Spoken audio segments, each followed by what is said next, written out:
7.5 लाख वाला जो सिलसिला है वो वेरीफाई हो गया। मैं खुद DLD गया हूँ, वहाँ जाके मैंने पूछा है, तो 7.5 लाख के ऊपर अगर आपने 20% डाउन पेमेंट और 4% DLD अगर आपने पे कर दिए तो रेजिडेंस 2 साल का आपको अभी मिल जाएगा। Yep. आई थिंक ये Right. बहुत बड़ी खबर है। 2 मिलियन से 7.5 लाख तक के ऊपर आ गया, तो ये बड़ा अच्छा सिलसिला है। बट इस मार्केट की स्ट्रैटेजी क्या करनी होगी, क्या करना चाहिए, किसके लिए, दुबई साउथ के लिए क्या करना चाहिए, GVC के लिए क्या करना चाहिए, जदाफ के लिए क्या करना चाहिए, उस पर अभी हमारे कुछ डिस्कशंस होने, हमने उसको रिफाइन करना है, गाइड करें इस चीज़ के ऊपर कि अगर दुबई में एंटर हो रहे हैं तो उसमें स्ट्रैटेजी क्या होनी चाहिए, क्योंकि इस वक्त बगैर स्ट्रैटेजी के आप इस बिल्कुल, मार्केट में। क्योंकि मार्केट ऑल टाइम हाई है, तो आपने देखना पड़ेगा कि आपने किस एरिया में क्या प्रॉपर्टी बाय करनी है और किस प्राइस पॉइंट में बाय करनी है, बहुत इंपॉर्टेंट है। Alright everybody, thank you very much joining again. आज जो हमारी एपिसोड है वो थोड़ी सी स्पेशल इसलिए क्योंकि इस वक्त मोहसिन भाई जो हमारे रेगुलर गेस्ट हैं वो दुबई में मौजूद हैं, और मैं चाह रहा था कि उनसे हम रियल टाइम जो ऑन ग्राउंड इनसाइट्स हैं हम उनसे वो जानें, क्योंकि वो अभी बहुत से लोगों से मिल चुके हैं, डेवलपर्स से उन्होंने बात की है, उन्होंने वहाँ पे जो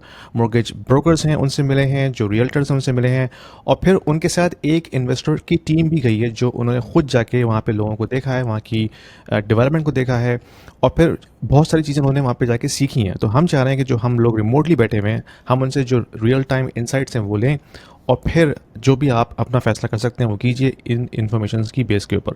तो हमारे साथ हमारे गेस्ट मौजूद हैं। मोहसिन भाई, अस्सलाम वालेकुम, कैसे हैं आप? वालेकुम सलाम यासीन, आप कैसे हैं? ठीक ठाक। आपके साथ जो आपके इन्वेस्टर गेस्ट हैं वही मौजूद हैं। शुमाइल, आपके क्या हाल चाल है? अस्सलाम वालेकुम। जी अस्सलाम वालेकुम, अल्लाह का शुक्र है, थैंक यू। आप कैसे हैं? ठीक ठाक। तो आप ऑस्ट्रेलिया से फ्लाई करके आए हैं सिर्फ इस प्रॉपर्टी मार्केट को एक्सप्लोर करने के लिए, तो काफ़ी बड़ा कमिटमेंट है आपकी तरफ से। तो जी थोड़ा सा ये बताइए कि मतलब क्या किस चीज़ ने आपको मोटिवेट किया है इतनी लंबी फ्लाइट लेके आके, और सिर्फ आपने मार्केट को ऑब्जर्व करना था, देखना था, अभी आपने डिसीजन भी नहीं लिया है, तो थोड़ा सा बताइए कि आपकी जो मोटिवेशन थी वो क्या थी? मोटिवेशन ऑब्वियसली ये है कि इन्वेस्टमेंट करनी है, एक मार्केट की एंट्री करनी है, तो काफ़ी ऑफलाइन या वर्चुअल रिसर्च तो कर ली थी, लेकिन उसको नेक्स्ट लेवल पे लेके जाने के लिए इट्स इम्पॉर्टेंट कि आप ऑन ग्राउंड चीज़ों को आके देखें और वेरीफाई करें और कोरिलेट करें कि जो थ्योरेटिकल चीज़ें आपने की थी वो प्रैक्टिकली कैसी हैं। तो ये एक बड़ा ऑब्जेक्टिव था। ज़बरदस्त ज़बरदस्त। तो मुझसे भाई, आप तो इस वक्त मौजूद हैं वहाँ पे, तो आपकी क्या नई इन्फॉर्मेशन अब तक सामने आई है? क्योंकि हमने कितनी सीरीज़ कर चुके हैं पॉडकास्ट की और हमने काफ़ी चीज़ें बात की हैं, तो क्या नया है अब इस दफ़ा आपके पास? यार अब बड़ा अच्छा सवाल है, लेकिन इस वक्त बड़ी ओवरवैम हुए हुए हैं, बहुत सारी इन्फॉर्मेशन है, और इनको इस इन्फॉर्मेशन को प्रोसेस करना जो है वो थोड़ा सा मुश्किल काम है, क्योंकि ऑब्वियसली फिजिकली भी एग्जॉस्ट हुए हुए हैं और मेंटली भी एग्जॉस्ट हुए हुए हैं। तो अभी तो ये है कि वैसे तो दुबई जब भी अब आते हैं तो दुबई सरप्राइज करता है, और जब हम मुख्तलिफ लोगों से मिलते हैं तो हमें एक नई नई बातें पता चलती हैं, और क्योंकि अब हमें ये पता है कि भाई हम किसी एक सोर्स से नहीं मिलते बल्कि मुख्तलिफ सोर्सेज से मिलते हैं। तो मेरे ख्याल से इस जो ट्रिप था उसका सबसे बड़ा एडवांटेज जो लगा उसमें ये कि हमारे मुलाकात हुई है, और जैसे आपने कहा मॉर्गेज ब्रोकर्स के साथ मुलाकात हुई, कल काफ़ी बड़ा हमारा एक सेशन हुआ है आधा पौन घंटे का, जिसमें बड़े सीनियर लोग बैठे हुए थे फाइनेंस के, तो उन्होंने काफ़ी सारी चीज़ें मुझे बताई जो कि मुझे पहले नहीं पता थी, और जो मुझे पहले पता भी थी वो मैंने उनसे वेरीफाई भी की कि आप क्या कहते हैं, आप क्या कहते हैं, आप क्या कहते हैं। तो वो एक मेरे ख्याल से काफ़ी अच्छा रहा है। और अब ये कि अगर किसी को फाइनेंस के पॉइंट ऑफ व्यू से अगर कोई सपोर्ट चाहिए ऑन ग्राउंड, तो हमारे अब इस तरह के कनेक्शंस डेवलप हो गए हैं जिनमें हम उनको असिस्ट कर सकते हैं, क्योंकि जो फाइनेंस वाली चीज़ है ना ये काफ़ी क्या कहते हैं ना अंडर वैल्यूड है। आप प्रॉपर्टी देखते हैं, कहते हैं किसका डेवलपर है, क्या कुछ है, लेकिन आप ये नहीं देखते कि अगर फाइनेंस करना है, मॉर्गेज करना है, वो करना है तो उसको कैसे हैंडल करना होगा। क्योंकि वेस्ट में जो लोग बैठे हुए हैं, चाहे वो ऑस्ट्रेलिया हो, चाहे वो यूके हो, कनाडा हो, वहाँ पे सिस्टम इतने स्टैब्लिश्ड हुए हुए हैं कि आपको उसकी फिक्र नहीं होती, क्योंकि आपको होता है कि जी ये काम हो जाएगा। लेकिन यहाँ पर इन चीज़ों को ज़रा देखना पड़ता है, क्योंकि इस मार्केट को टोटली 50 साल हुए होंगे और बैंकिंग को मेच्योर होते होते हुए 25-30 साल हुए होंगे, तो ज़्यादा टाइम नहीं स्पेंड हुआ हुआ यहाँ पे। तो वो एक आई थिंक बड़ा क्रिटिकल लिंक था जो कि स्टैब्लिश हुआ है कल, और 4-5 लोगों से हमारी अच्छी रही। उसके बाद यहाँ पे एक साहब होते हैं स्टीवर्ट किरकहैम, और उनके साथ पिछले 2-3 महीनों में मैं एंगेज हुआ था, और आपसे भी बातचीत चल रही थी किसी तरह से हम उनको पॉडकास्ट पे लेके जाएं। उनसे बड़ी अच्छी कल मुलाकात रही, क्योंकि वो इस रीजन में काफ़ी ज़माने से हैं, सऊदी अरेबिया भी रह चुके हैं, कतर भी रह चुके हैं, यूएई में काफ़ी अरसे से हैं, और वो बड़ी क्रिटिकली चीज़ों को देख रहे हैं। एक तो है ना, आपको जब आप जाते हैं तो इंटरनेट पे आपको वो बहुत अच्छा है, बहुत अच्छा है, सब अच्छा है, सब अच्छा है, सब अच्छा है, तो वो तो नज़र आ ही रहा होता है कि हर आदमी बहुत वो कर रहे हैं, बट जो क्रिटिक की नज़र है कि जी अच्छा तो है पर साथ में ये भी चैलेंज है, अच्छा तो है पर ये भी। तो कल उनके साथ बड़ी अच्छी हमारी रही और वो भी कह रहे थे कि हमारा टाइम पूरा नहीं गुजर चुका, उनको भी बहुत मज़ा आ रहा था। उन्होंने मुझे आधे घंटे का कहा था दे सकूंगा और मोर देन आवर हमारे साथ वो बैठे रहे। तो आई थिंक ये जो चीज़ें हमें मिली है ना, जो कि प्रॉब्ली सेशन में हम नहीं शेयर कर सकेंगे क्योंकि ओवरवैम में हम चाहते हैं रिफाइन करके चीज़ें शेयर करें। और इस दफ़ा क्योंकि मेरे साथ शुमाइल आए हुए थे और I am very inspired by Shumail, उनकी रिसर्च, और ये ट्रिप पूरा नहीं होता अगर शुमाइल नहीं होते और इतनी लर्निंग हमारी नहीं होती जो शुमाइल नहीं होते। तो इसमें इस ट्रिप में मैं समझता हूँ मेरा कंट्रीब्यूशन शायद 30-40% का होगा, 30% का होगा, शुमाइल का वो था। और शुमाइल ने मुझे मोटिवेट किया बेसिकली दुबई का करने के लिए, कि जिन्होंने कहा कि मैं आ रहा हूँ। तो फिर मैंने कहा कि अच्छा मुझे भी फिर निकलना पड़ेगा क्योंकि मैं प्लान थोड़ा सा आगे कर रहा था। तो ये सिलसिला है। बट ये कि इंसाइट्स हैं हमारे पास, नई बातें हमें पता चली हैं, कुछ बातें वेरीफाई हुई हैं। और वो जो एक पॉइंट मैं यहाँ पे हाईलाइट करूँगा, 7.5 लाख वाला जो सिलसिला है वो वेरीफाई हो गया है। मैं खुद DLD गया हूँ, वहाँ जाके मैंने पूछा है। तो 7.5 लाख के ऊपर अगर आपने 20% डाउन पेमेंट और 4% DLD अगर आपने पे कर दिए तो रेजिडेंस 2 साल का आपको अभी मिल जाएगा। आई थिंक ये बहुत बड़ी खबर है। 2 मिलियन से उठ के 7.5 लाख तक के ऊपर आ गए, तो ये बड़ा अच्छा सिलसिला है। बट इस मार्केट की स्ट्रैटेजी क्या करनी होगी, क्या करना चाहिए, किसके लिए, दुबई साउथ के लिए क्या करना चाहिए, GVC के लिए क्या करना चाहिए, जदाफ के लिए क्या करना चाहिए, उस पर अभी हमारे कुछ डिस्कशंस होने, हमने उसको रिफाइन करना है। और वो डेफिनेटली फिर शेयर करेंगे कि लोगों को किस तरह से गाइड करें इस चीज़ के ऊपर कि अगर दुबई में एंटर हो रहे हैं तो उसमें स्ट्रैटेजी क्या होनी चाहिए, क्योंकि इस वक्त बगैर स्ट्रैटेजी के आप इस मार्केट में नहीं हो सकते। क्योंकि मार्केट ऑल टाइम हाई है, तो आपने देखना पड़ेगा कि आपने किस एरिया में क्या प्रॉपर्टी बाय करनी है और किस प्राइस पॉइंट में बाय करनी है, बहुत इंपॉर्टेंट है। If you are an investor in the US, in Canada, or in Europe, and you are considering investing into Dubai real estate market, this video is for you, because we have a platform called Stake, which allows you to invest into the residential real estate market and start earning rental income right away without going through a lengthy documentation process or coming up with a heavy down payment. Stake is built upon the concept of crowdfunding. So it is democratizing the entire investment strategy and allows you to own a single unit of the entire investment portfolio. So you don't have to own the entire property, right? You can be part of the pool that can actually own a piece of property, a piece of real estate. So that allows you to start with as low as 2,000 dirhams, and you can slowly ramp up. So as you start investing into it, you can not only own a bit of real estate, but you also get a portion of the rental income on monthly basis. So it's a passive investment strategy, diversifying your portfolio from traditional North American or European markets into Dubai, which is hustling and bustling and growing very fast, and allows you to build your wealth over time. So don't delay. There is a link down there in the description. If you click on this, it will give you free 200 dirhams in your account right away to start with, and you can thank me later.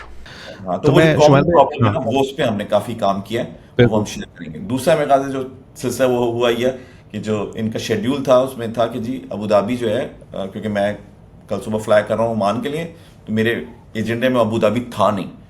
लेकिन मैं जैसे ही पहुंचा हूँ यहाँ पे और तो मेरे पास इंक्वायरीज आ गई इस चीज़ के ऊपर कि जी वो अबू धाबी का भी तो बताइए, वो जो आ रहा है डिज्नी वर्ल्ड का क्या सिलसिला है। तो फिर मैंने शुमाइल से कहा कि यार अबू धाबी तो हमें भी जाना होगा, और ये बहुत अच्छा फैसला हमने किया, क्योंकि अबू धाबी जब हम पहुंचे और जब उसकी रिसर्च की, और फिर इत्तेफाक से शुमाइल के एक दोस्त हैं जो काफ़ी अर्से से अबू धाबी में मौजूद हैं, उन्होंने जो इंसाइट्स दिए हैं वहाँ के, वो काफ़ी ज़बरदस्त इंसाइट्स हैं। और हमें क्लैरिटी आ गई अबू धाबी के ऊपर कि हमें किस तरह से अबू धाबी मूव होना है। ऑल्दो कि रिसर्च हमारी अभी कंप्लीट नहीं है अबू धाबी के बारे में, इकॉनमी क्या कर रही है, ड्राइवर्स क्या हैं, बट आज एक एयरबीएनबी कंपनी मिली और वो वहाँ पर 100 प्रॉपर्टीज मैनेज कर रही है अबू धाबी में। अच्छा, अबू धाबी ऑलरेडी। तो वो कंपैरिजन करना कि दुबई का एयरबीएनबी देखा जाए, अबू धाबी का देखा जाए, अबू धाबी में कब एंटर होना चाहिए, दुबई में कब एंटर होना चाहिए, वो एक बड़ी इंसाइट है उसके ऊपर। तो आई थिंक मैं अबू धाबी को हाईलाइट करूंगा, और मैं ये कहूँगा कि जो हमें ये चीज़ें, सर्टेन चीज़ें अभी तक पता चली हैं, तो वो मेरे ख्याल से काफ़ी यूज़फुल हैं, दूर बैठ के नहीं पता चल सकता था आपको। और ये इस तरह का मेरा फीडबैक है सोफा। बिल्कुल ज़बरदस्त। तो शुमाइल भाई मैं आपकी तरफ आता हूँ, आप ये बताइए कि अभी इस वक्त पीक समर चल रहा है दुबई में, और अक्सर लोग दुबई को देखते हैं या जब भी ट्रैवल करते हैं तो वो विंटर में करते हैं, और उस वक्त तो ऑफकोर्स दुबई बहुत ज़बरदस्त लगता है। लेकिन आप पीक समर में आए, तो अभी इस वक्त क्या आपकी फीडबैक है दुबई में एज ए लोकेशन, अगर आप किसी ने जाकर रहना है वहाँ पे? क्योंकि आप ऑस्ट्रेलिया से आ रहे हैं, जो लोग भी वेस्ट से आते हैं तो उनका जो रहने का स्टाइल है या उनकी जो कहना चाहिए टॉलरेंस है टुवर्ड्स हार्श वेदर, वो काफ़ी जो है वो कम हो जाती है। तो इस वक्त आपकी आपका क्या फीडबैक है कि जो लोग दुबई जा रहे हैं पीक समर में, क्या वो वाकई में उसमें वहाँ एडजस्ट हो सकते हैं कि नहीं हो सकते? आई थिंक सो। हमने प्रॉब्ली काफ़ी हार्श वेदर अपने इस पे ट्रिप पे देखा है, even up till like late 40s में भी ऑलमोस्ट 50 को टच कर रहा था टेम्परेचर। तो मोस्टली हम लोग क्योंकि ड्राइव अराउंड कर रहे थे गाड़ी में, तो प्रॉब्ली जो एक्सटर्नल एक्टिविटीज़ अगर हैं कि कुछ अगर पार्क्स जा रहे हैं लोग, तो वो ज़रा डिफ़िकल्ट हो जाएगा इस वेदर में। लेकिन indoor activities I think so are still very much possible. अगर आपने गाड़ी में ट्रैवल करना है मॉल्स में या कुछ और इंडोर थीम्स पार्क्स वगैरह भी अगर हैं, तो they should be still okay. I think few months चाहिए आपको, अगर आप एडजस्ट हो जाते हैं, क्योंकि फिर बाकी सारी चीज़ें इतनी स्पॉइलिंग है और इतना अट्रैक्टिव है और वो सब कुछ है कि वो कहते हैं अच्छा सिर्फ हीट ही का मसला है, अच्छा चलो ठीक है देख लेते हैं। कोई ऐसा वो नहीं लगा एलिमेंट के अनबेरेबल है इधर, तो हम गलत जगह आ गए, आना नहीं चाहिए था, ऐसा नहीं फील हुआ। राइट। तो आपका जो इन्वेस्टमेंट थीसिस है वो सिर्फ एज एन इन्वेस्टमेंट लेके छोड़ने का है लॉन्ग टर्म, या आपका प्लान भी है कि यार मैंने जाके वहाँ मूव भी होना है कुछ अरसे में, 2-3 साल के अंदर? अभी तो इमीडिएटली तो नहीं है कोई मूवमेंट का, लेकिन अभी तो जस्ट इन्वेस्टमेंट है। If it grows into something sizeable या फिर कुछ फ्यूचर में आगे प्लान कुड आल्सो चेंज, लेकिन इमीडिएटली सिर्फ इन्वेस्टमेंट है। राइट। और आपने दुबई ही क्यों चूज़ किया? क्योंकि अगर आपने हमारी पॉडकास्ट देखी है पहले, तो हमने ओमान पे बहुत बातें की हैं। ओमान में प्राइस डिफरेंस बहुत ज़्यादा है दुबई के मुकाबले में, और क्योंकि आप खुद ऑस्ट्रेलिया में थे तो आपकी हो सकता है ऑस्ट्रेलिया को भी आपने कंसिडर किया होगा एज ए इन्वेस्टमेंट लोकेशन, तो दुबई ही क्यों चूज़ किया? दुबई का मेनली एक तो मैं खुद क्योंकि ऑस्ट्रेलिया में टेस्ट कर चुका हूँ, ट्राई कर चुका हूँ। ऑब्वियसली एक्सपेंसिव मार्केट है, बगैर मॉर्टगेज के आपके पास बड़े लिमिटेड ऑप्शंस हैं, ठीक है। और ये जो पेमेंट प्लान वाले जो ऑप्शंस होते हैं, अगर कोई ऑफ प्लान लेना है तो ये भी वहाँ पे नहीं है, तो ये कुछ हैं डिसएडवांटेज। फिर कुछ एक एलिमेंट ये भी है डाइवर्सिफिकेशन का, कि एक मार्केट में अगर आपने कुछ किया हुआ है तो why don't you try something else. फिर फॉर एग्जांपल दुबई या फिर यूएई इटसेल्फ इसलिए टारगेट किया कि यील्ड यहाँ पे जो हैं वो अच्छी हैं, और अगर आपका एक ऑब्जेक्टिव कुछ पैसिव इनकम भी है, नॉट जस्ट कैपिटल अप्रिसिएशन, तो this is a good market for that. Yields वगैरह भी ऑस्ट्रेलिया में रिलेटिवली काफ़ी लो हैं,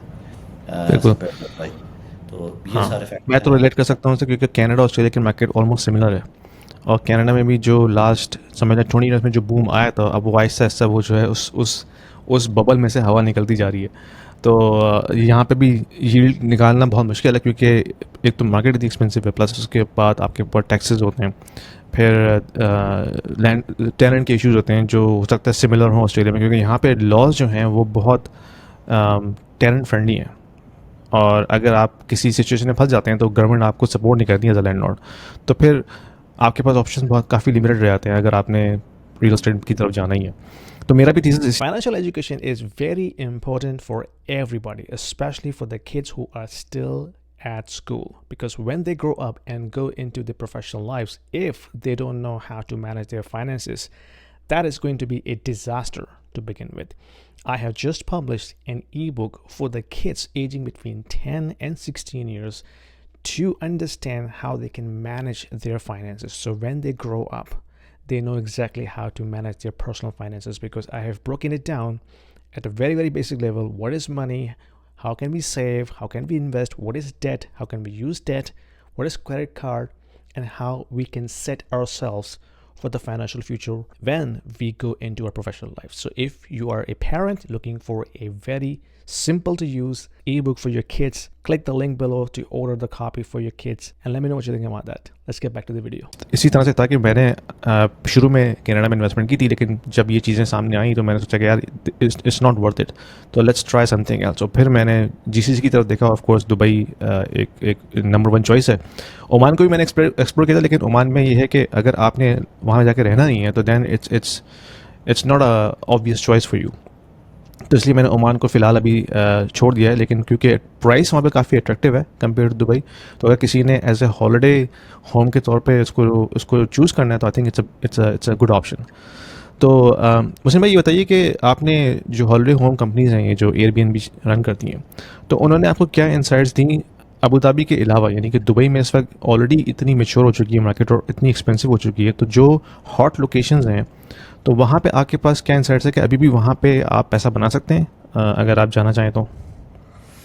यार बिल्कुल बना सकते हैं, डिपेंडिंग वही है कि कितना टूरिस्ट आ रहा है, और दूसरे ये है कि मार्केट की सिचुएशन क्या है, क्या रेंटल्स जो हैं वो लॉन्ग टर्म रेंटल्स जो हैं तो क्या वो चढ़ रहे हैं, गिर रहे हैं, तो वो भी फैक्टर है उसका। और ऑब्वियसली वो मिनी मार्केट्स में क्योंकि कन्वर्ट हो गया है पूरा का पूरा दुबई, तो हर जिसमें भी आप जा रहे हैं, बल्कि हम ये भी डिस्कस कर रहे थे कि बेसिकली हमें तो यही देखना चाहिए एयरबीएनबी के लिए कि हमें तो रनिंग प्रॉपर्टीज़ चाहिए ख़रीदने के लिए, कि वो प्रॉपर्टी 1 साल 1.5 साल से रनिंग है, एयरबीएनबी पे है वहाँ पे, और उसके नंबर्स हैं आपके पास, और उसके सारे प्रॉब्लम्स पता है आपको, और फिर अगर आप वो प्रीमियम भी मांग रहे हैं तो आप उसके ऊपर आप चले जाएं, क्योंकि टूरिज़्म के साथ कनेक्टेड है, और टूरिज़्म पे बड़ा शदीद फोकस है दुबई का, और by 2030 they are expecting 40 million. Last year 18.72 million था नंबर, 18.72 से उठ के 40 मिलियन तक जाना है, विच इज़ ह्यूज। तो एज लॉन्ग एज वो नंबर अगर ये अचीव कर लेते हैं एज दुबई, तो ये कि ये Airbnb is still a very growing business. Even हम जिन लोगों से मिले भी हैं तो बहुत कम कंपनीज थी जो बहुत ज़्यादा टाइम स्पेंड कर चुकी हैं इस इंडस्ट्री के अंदर, मतलब 8 साल 9 साल 3 साल 4 साल ये सब। अब इतना टाइम इंडस्ट्री तो कहाँ मेच्योर हो पाती है, तो अर्ली डेज हैं उसके। और इवन जो हमने बड़ी बड़ी कुछ जगहों पे गए जो बहुत बड़ी बड़ी एजेंसीज हैं, तो वहाँ हमें लगा कि ये तो बिल्कुल बिल्कुल नए हैं, मतलब आप एक्सपेक्ट कर रहे थे ना कि बस 1000 होंगी, लेकिन नहीं, हमारे तो 100 हैं, हमारे तो 200 हैं, 300 हैं, और मार्केट में तकरीबन 26,000 यूनिट है इस वक्त एयरबीएनबी के ऊपर, और उसमें से सिर्फ 100 हैं एक बहुत बड़े मेजर प्लेयर के पास। तो आप ये सोचिए कि अभी तक उन्होंने भी कैप्चर नहीं किया इस मार्केट को, तो अभी भी जूस है। लेकिन अगेन कहने की बात यह कि इस मार्केट को आपको आज की सर्कमस्टांसिस में देखने की ज़रूरत है, और आपको अपनी इंजीनियरिंग करने की, बल्कि क्या कहा जाएगा, बैकवर्ड इंजीनियरिंग करने की ज़रूरत है। और बैकवर्ड इंजीनियरिंग में यही है कि जी आपको पता है कि शायद यील्ड्स मेरी स्ट्रेच हों लॉन्ग टर्म, तो मैं फिर एयरबीएनबी की यील्ड्स देखूं, बट वो भी आंखें बंद करके ना देखूं, उसमें भी मैं पूरी मेहनत करूं। और जब वो यील्ड्स मुझे ये लगेंगे अगर वो भी स्ट्रेच हुई, अगर हुई, तो मेरे पास मार्जिन है, 6% तो मिलना चाहिए ना, बुरे से बुरा एयरबीएनबी की मैं बात। तो इस वक्त जो भी आप स्ट्रैटेजी लेके जा रहे हैं उसमें आपके पास बफर होना चाहिए हर सूरत में। प्लस हो गई मार्केट तो हो ही गई, आप 8 एक्सपेक्ट कर रहे थे, 10 हो गई, कमाल कर दिया, बट 6 से नीचे तो नहीं जाए। लेकिन अगर आपने अभी 6 पे उठाई हुई है वो, तो फिर अगर वो नीचे गिरी तो फिर तो आप कहेंगे यार ये मैंने कनाडा में क्यों नहीं इन्वेस्ट कर लिया, मैं ऑस्ट्रेलिया में क्यों इन्वेस्ट। तो अगर आप फिर ये इंसान सोचता ना कि फिर हम लॉन्ग टर्म क्यों ना कर देते हैं अगर एयरबीएनबी पे नहीं मिल रहा। एब्सोल्युटली इतना और दूसरी बात ये कि बिल्कुल ऑपोजिट है मेहनत उसके ऊपर, बड़ी कंटिन्यूसली मेहनत है और बहुत ज़्यादा मेहनत है उसके ऊपर। फिर एक्सपेंसेस भी है ना, फिर जो कंपनी मैनेज करेगी आपको उसको भी पे करना है, और फिर ऑफ कोर्स यूटिलिटी सारी आपकी जिम्मेदारी है, जितने बिल्स आ रहे हैं सब आपकी ज़िम्मेदारी है। फिर जो भी उसमें चीज़ें यूज़ हो रही हैं, टॉवल्स, बेडशीट्स, जो भी टॉयलेटरी का स्टफ़ है वो आपकी ज़िम्मेदारी है। तो एक रनिंग एक्सपेंस भी है ना, लीज़ के अंदर तो रनिंग एक्सपेंस नहीं होता सिवाय जो मेंटेनेंस चार्जेस के अलावा। तो ये भी एक पॉइंट है ना कि अगर आपने एक्सपेंसेस बेयर करने हैं तो उसको हटा के आपके पास एटलीस्ट 6% का यील्ड हो तो फिर तो वर्क करता है। हाँ, वैसे टारगेट तो ये कह रहे हैं कि अभी अगर कोई भी कैलकुलेशन इस वक्त देखी जा रही है एयरबीएनबी की, वो तो 8% से ऊपर की नहीं है, तो बात ही ना करें नहीं 8% की, क्योंकि हाँ, फिर बात नहीं करता। 8% गिरा, लेट्स से 2% गिरती भी है तो आपके मार्जिन है कि भाई चलो ठीक है 6% तो मुझे मिल ही रहा है बुरे से बुरा, इवन एयरबीएनबी में मिल रहा है, तो वो मैं फेस गुजार दूंगा अगर कुछ चीज़ ऊपर नीचे जाती है। बट अगर वो मार्जिन यहाँ पे 6% रखा हुआ है, तो अगर वो नीचे गिरेगा तो फिर तो आप कहेंगे यार मैं वही कह रहा हूँ, कनाडा में क्यों नहीं कर लिया, ऑस्ट्रेलिया में क्यों नहीं कर लिया, ये नहीं कर लिया। तो इस वक्त आपने गार्ड रेज लगाने की ज़रूरत है इसके ऊपर, और वो आपको लॉन्ग टर्म बेनिफिट देंगे, क्योंकि एयरबीएनबी को जितना टाइम होगा इतनी मैच्योर होगी, इतनी रेपुटेशन बिल्ड करेगी, और जब वो बिल्ड करेगी तो एयरबीएनबी प्रॉपर्टी नहीं होगी बल्कि वो एक बिजनेस होगा। डिस्कस कर रहे थे कि अगला वाला जो खरीदेगा आपसे वो बिजनेस खरीदेगा, इट्स अ बिजनेस। हाँ, हाँ हाँ, वो ये नहीं कह रहा कि मैंने प्रॉपर्टी लेनी। प्रॉपर्टी क्या चीज़ है भाई? ये इतना हाँ पैसा बना के देती है, राइट? बिल्कुल तो बिल्कुल बिजनेस ऐसा है ही है। ये, तो इसको और फिर ये भी बिजनेस की सोचना है तरह ना कि जो बंदा treat बेच रहा है वो भी क्यों बेच रहा है, क्या वो एग्जिट कर रहा है इस मार्केट को, क्यों एग्जिट कर रहा है, क्या उसके पैसे नहीं बन रहे। Sorry for the interruption, guys. Just wanted to let you know that I also offer one on one consulting calls to the individuals who are looking to discuss their financial planning, their investment strategies, their kids' education planning, their immigration moves, as well as the young professionals, because I have been in the tech industry for almost 20 years. So I also offer one on one consulting calls to the young professionals who are looking to have their career development discussion with me, and also personal branding as well. So if you are looking to have some sort of an expert opinion, there is a calendar link in the description below. Book a 30 minutes call with me and I will be more than happy to help you out. हाँ तो ये भी और चीज़ें सोचने ये वो वाली हैं। माइंडसेट शिफ्ट है बेसिकली, जो सबके लिए हाँ आसान नहीं है, और हर बंदा एयरबीएनबी पे करवा भी नहीं सकता। हम्म कि आपको एज अ जिस पार्टनर तरह ऑपरेट करना है उसको। हाँ जिस तरह कमर्शियल प्रॉपर्टी बाय करते हैं ना जिस सोच के साथ, जी ये प्रॉपर्टी भी वैसे ही जी, आपको देखनी पड़ेगी। हाँ इट्स अ कमर्शियल प्रॉपर्टी, बिल्कुल। लेकिन उसकी मेंटेनेंस और मैनेजमेंट हम्म कमर्शियल से ज़्यादा है, क्योंकि उसमें अच्छा बाथरूम भी है, उसमें किचन भी है, उसमें लोग मुख्तलिफ भी आ रहे हैं, उसमें वो टावल भी बदल जा रहा है, किसी ने आपका वो ख़राब कर दिया, क्या कहते हैं, माइक्रोवेव, तो उसकी हाँ वो चीज़ें वही लगी हुई हैं। ऑल तो कि उसका रिटर्न बेहतर है, आपको उसके हिसाब से नहीं, कि उसमें जो पार्टनर है ना, और मेरा बहुत ज़्यादा फोकस इस वक्त ये था कि कोई अच्छा पार्टनर मिल जाए। प्रॉपर्टी सेकेंडरी बन जाती है, property 50%, but 50% is your partner. अगर पार्टनर बेकार है, प्रॉपर्टी कैसी भी हो, 1 रुपया बना के नहीं देगी आपको, क्योंकि वो मेहनत ही नहीं कर रहा है उसके ऊपर। बिल्कुल पार्टनर जो है ना, वो बड़ा क्रिटिकल है एयरबीएनबी बिल्कुल बिल्कुल। का यहाँ पे। क्योंकि अगर वो उसको मैनेज नहीं कर रहे, डिस्कस किया था हाँ शायद। मैनेज नहीं कर रहे सही से या क्लीन नहीं कर रहे प्रॉपर्टी, तो जो गेस्ट है वो तो फिर कंप्लेन करेगा, कंप्लेन करेगा तो आपके जो रिव्यूज़ हैं उसमें आ जाएगा, और रिव्यूज़ जब देखेंगे लोग तो फिर ऑफ कोर्स वो फिर इस प्रॉपर्टी को दोबारा से बुक नहीं करेंगे। Absolutely, तो absolutely, बिल्कुल absolutely. So it's not only about a Airbnb property, it's about the partner जो कि वो बिल्कुल उसको मैनेज करे। बिल्कुल। तो तो ये बताएं कि जो आप अभी तक फाइनेंस के लोगों से मिले हैं, उनमें से कोई ऐसा बंदा था जो फाइनेंशियल एडवाइज़र था या जिसकी मार्केट पे काफ़ी फाइनेंस के हवाले से रिसर्च हो, तो क्या उसने आपको कुछ इंसाइट्स दिए कि भाई मार्केट किस तरफ जा रही है, करेक्शन आने वाली है नहीं आने वाली है, क्योंकि अभी ऑल टाइम हाई है प्राइसेस, तो क्या ट्रेंड नज़र आ रहा है next let's say 12 to 36 months? ये तो आपने को $1 ट्रिलियन क्वेश्चन कर लिया है। मैंने ये सवाल आखिर आखिर के लिए बचा के रखा था कि मैं वही इसके कह रहा हूँ, आपने $1 ऊपर- ट्रिलियन क्वेश्चन कर लिया। मेरे ख्याल से अगेन थोड़ा सा हम जो नेक्स्ट में जाएंगे तो वो करेंगे, क्योंकि अभी मैंने आपसे कहा ना कि जो चीज़ें मुझे थोड़ी सी ऑब्वियस लगी थी वो मैंने शेयर कर दिया आपके साथ, लेकिन कुछ चीज़ों के ऊपर ना हमें डिस्कशंस की ज़रूरत है। हम कोई भी कमेंट करेंगे तो बेहतर है कि वो कमेंट जो है ना वो हम उसको वैलिडेट कर चुके हों, कुछ कर चुके हों। बट अगेन मुझे वहाँ मैं सिर्फ ये कह सकता हूँ आपसे कि कोई ऐसी चीज़ नहीं शेयर हुई, बट ये एलिमेंट ज़रूर है कि ओवरऑल आप अगर इन्वेस्टमेंट के लिए जा रहे हैं तो जो फंडामेंटल्स हैं उनको इंटैक्ट रखिए, फॉर्मों में मत जाइए, इंटैक्ट रखिए, और हम ये ख्याल रखिए कि ये 2020 नहीं है, ये 2021 नहीं है, गुजर चुका है। कोविड गुजर चुका है। बस हाँ अगर आपके वो जो दिमाग में प्राइम टाइम तो चलेगा। हाँ हाँ बस, हाँ। तो अब आपके पास एक अच्छी सी अगर स्ट्रैटेजी है तो you can still make money out of that. But अगर Right. स्ट्रैटेजी आपके पास नहीं है और आप कहते हैं अच्छा नहीं सब कर रहे हैं, मैं भी खरीद लूँ और ये भी ले लूँ और यहाँ खरीद लूँ और इसकी प्राइस बढ़ी थी और उसकी प्राइस बढ़ी थी, तो फिर वो आप फिर रेसिपी फॉर डिजास्टर क्रिएट कर रहे हैं अपने लिए, क्योंकि ये वो वाली मार्केट नहीं है जो 4 साल पहले थी, 3 साल पहले थी, बट डेफिनेटली बहुत जूस है अभी भी इस मार्केट के अंदर। राइट। अच्छा मैं आपसे एक सवाल डिफरेंट करता हूँ, हाँ एक डिफरेंट सवाल करता हूँ उससे। आई अंडरस्टैंड कि आपके पास अभी इतनी कंक्रीट इन्फॉर्मेशन नहीं है शेयर करने के लिए, लेकिन जी जी जी। अभी तक आपने जो रिसर्च की थी पेपर पे, उस रिसर्च को अगर आप मैरी करें जो रियल टाइम आप लोगों को देख रहे हैं, रश देख रहे हैं लोगों का डेवलपर की ऑफिस में, नंबर ऑफ प्रोजेक्ट्स लॉन्च हो रहे हैं, जो क्वालिटी ऑफ वर्क है वो भी आपने ऑब्जर्व किया होगा, तो अब आपका क्या व्यू है? एक तो आपने यार- थ्योरेटिकल रिसर्च की ना, अब आपने जी खुद आंखों से देखा इतने सारे लोग जा रहे हैं डेवलपर के ऑफिस में बुक करने के लिए या देखने के लिए जो क्वालिटी ऑफ वर्क है वो कैसा है, नंबर ऑफ प्रोजेक्ट्स कितने इन द प्ले हैं। तो अब आपका क्या व्यू है इसके हवाले से? ये ट्रिप वो है जिसमें हम डेवलपर्स के पास नहीं गए।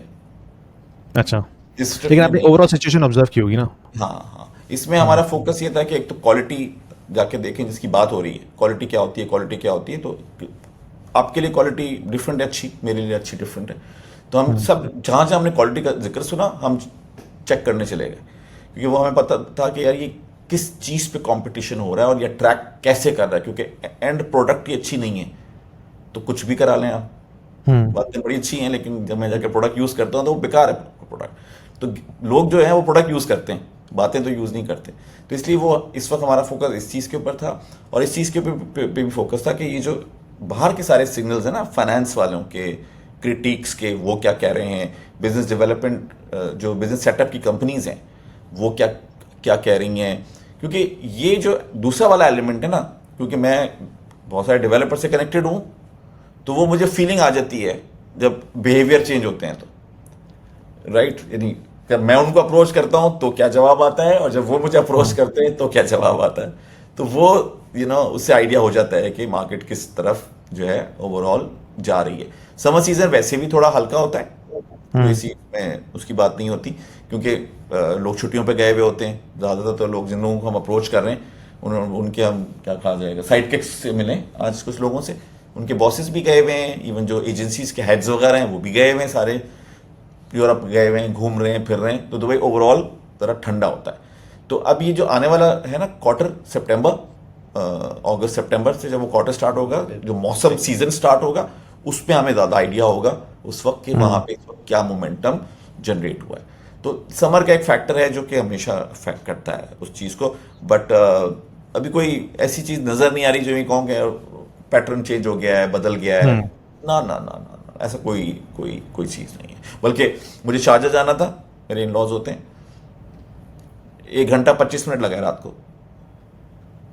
अच्छा, रात में भी, जबकि ट्रैफिक उस वक्त इतना कम होगा। वही जो 8 बजे 8 साढ़े 8 बजे का टाइम था, तो मैं 8 बजे निकला हूँ तो 9:30 बजे 9 बजे पहुंचाऊंगा। और वैसे अगर मैं रात को निकला हूँ 12 बजे वहां से और 35 मिनट्स में मैं दुबई में था। तो 35 मिनट का रास्ता जो है वो मुझे 1 घंटा 25 मिनट लगा, डबल सी। और ये हर बड़े शहर में है। हाँ, और ये हर बड़े शहर में है। अब जैसे यहाँ पे टोरंटो में भी अगर आप पीक आवर में ड्राइव करें आपको इतना ही टाइम लगता है। एक ही शहर में एक कोने से दूसरे कोने में जाने में घंटा आराम से लगता है। मतलब घंटे की ड्राइव न्यूयॉर्क जैसे शहर में या सिडनी जैसे शहर में या टोरंटो शहर में इट्स कम्प्लीटली नॉर्मल। तो जो लोग रोते हैं ना शारजा और दुबई की ट्रैफिक को लेके, मैं कहता हूँ कि भाई आप ज़रा किसी मेजर सिटी में आके ड्राइव करें, टोरंटो में या लंदन में या न्यूयॉर्क पे, तो आपको पता जाएगा कि ट्रैफिक यहाँ पे भी कितना ख़राब होता है। ऐसी है। बट ये कि very impressive infrastructure, very impressive जो इन्होंने कनेक्टिंग बाईपास बनाए हुए हैं, ओवरहेड अंडरहेड, कमाल का इंफ्रास्ट्रक्चर है। और बहुत चेंज भी हो जाता है हर 6 महीने के बाद भी। तो वो बिल्कुल नज़र आ रहा है कि काम खुद एक्सपीरियंस करें आके मुझे, जिस मैंने भी फर्स्ट टाइम ड्राइव किया यूएई में, तो वो ड्राइव करने से, खुद एक्सपीरियंस करने से रोड इंफ्रास्ट्रक्चर जो ड्राइव करने में आपको एक्सपीरियंस मिलता है, वो ऑब्वियसली शॉर्ट कैब या खाली पब्लिक ट्रांसपोर्ट से नहीं मिलेगा। कितना चला लिया 1000 किलोमीटर आपने? 1000 किलोमीटर से चलाई। 1000 किलोमीटर चला लिया हमने। बहुत एक वीक में ज़बरदस्त सर्वे किया है एरियाज का, और अबू धाबी तक पहुंच गए थे वैसे तो। गाड़ी पे भी गए, गाड़ी से उतरे, देखा लुक एंड फील एरिया की क्या है, वो फर्स्ट हैंड इन्फॉर्मेशन काफ़ी एक्सपीरियंस अच्छा हुआ। राइट, बिल्कुल। चलें हम इसको इसी पे ख़त्म करते हैं। मुस्लिम भाई और शुमाल भाई, thank you very much for your insight and time. और मुस्लिम भाई, जब आप ओमान जाएंगे तो फिर हम एक एपिसोड ओमान में करेंगे आपके साथ, ताकि जो ओमान की इंसाइट्स हैं वो हमें पता चल सकें। और फिर जब आप वापस आ जाएंगे यूके तो फिर हम उसको बिल्कुल डिस्टिल करके कंक्रीट इन्फॉर्मेशन लोगों के सामने लेके आएंगे कि भाई क्या अब लेटेस्ट इंसाइट्स हैं, जो जब तक आपका सारा जो थीसिस है वो सेटल हो जाएगा कि भाई अच्छा मैंने दुबई में ये देखा, ओमान में ये देखा, अब ओवरऑल मार्केट कहाँ जा रही है। तो इसको हम लोगों के साथ शेयर करेंगे। तो प्लीज़ जो देखने वाले हैं हमें कमेंट्स करके पूछिए, हमसे क्वेश्चन कीजिए और अपने ओपिनियन का इज़हार कीजिए। और हमसे पूछिए अगर आपने कोई और चीज़ भी इसमें कवर करवानी है तो हम उसको नेक्स्ट एपिसोड में कवर कर सकते हैं। तो thank you very much Muslim भाई, शुमाल भाई, इंशाल्लाह आपसे दोबारा मिलते हैं। Thank you. Thank you Yasin, अल्लाह हाफ़िज़। Thank you so much. अल्लाह हाफिज़। अल्लाह हाफिज़।